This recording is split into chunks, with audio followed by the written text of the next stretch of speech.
Hi, I have a question about internet security.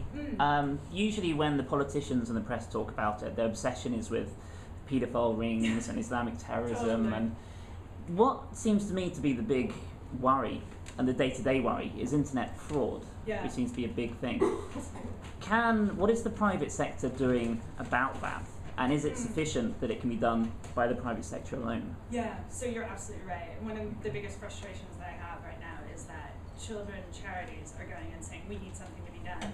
And I literally sit in these meetings and I turn to them and I say, why don't you guys do something about it then? Why don't you educate parents? Why don't you join up with ISPs and provide, variety of pamphlets or things, or go into people's houses, offer all these services. So you're absolutely right.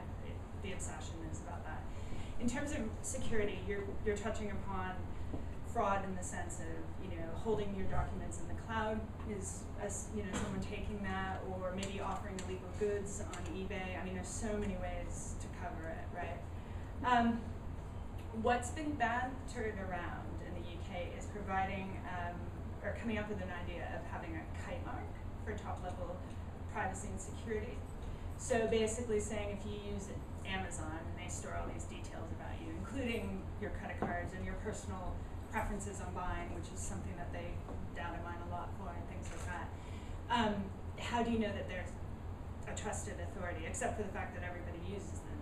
But the idea is that maybe there should be some sort of all the other businesses approve how they do security, so we're going to give them a kite mark, not the government, not a not-for-profit, but sort of an industry approach to best practices on that.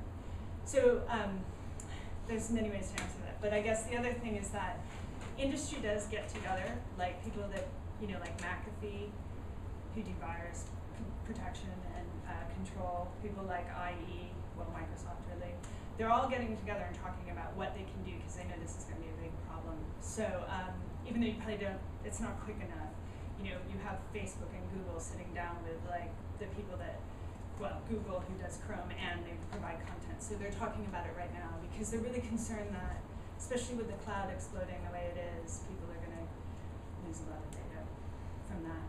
Never mind the government chucking CDs across the street or something. That's a whole other issue. But